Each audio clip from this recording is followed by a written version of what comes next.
Salam sigap dan shalom.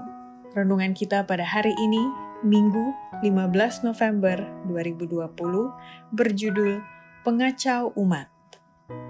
Ayat intinya terdapat di dalam 1 Raja-Raja 18 ayat 17. Segera sesudah Ahab melihat Elia, ia berkata kepadanya, "Engkaukah itu yang mencelakakan Israel?" Pena Inspirasi menjelaskan yang dimaksud dengan judul renungan pagi ini, pengacau umat dalam pertentangan besar ini adalah sebagai berikut.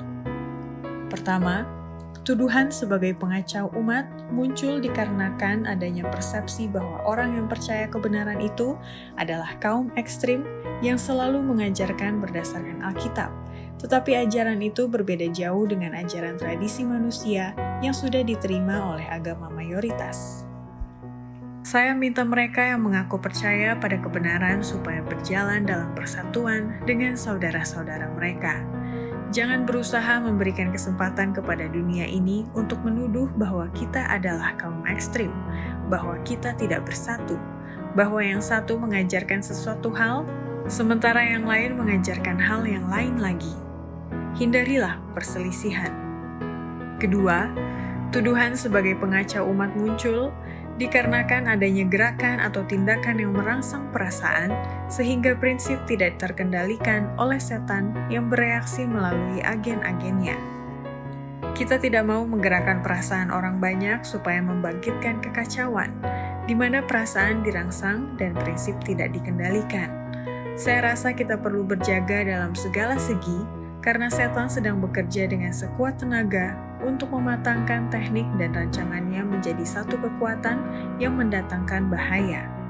Apa saja yang membuat kekacauan atau menimbulkan kegemparan atas dasar yang salah harus ditakuti, karena reaksi pasti akan datang.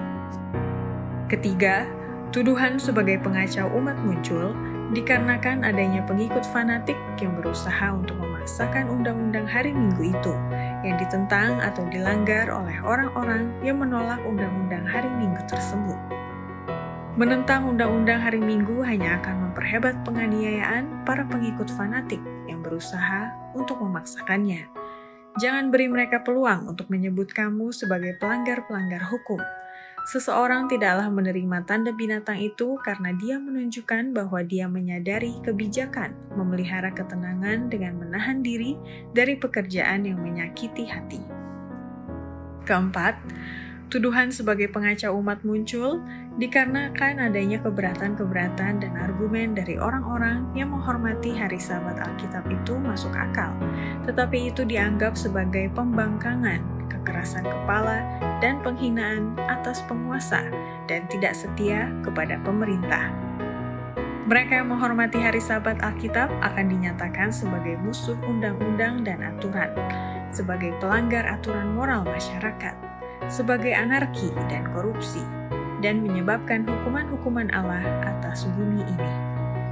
Keberatan-keberatan mereka yang masuk akal itu akan dianggap sebagai pembangkangan, kekerasan kepala, dan penghinaan atas penguasa. Mereka akan dituduh tidak setia kepada pemerintah. Demikianlah renungan kita pada hari ini. Kiranya Tuhan memberkati kita semua.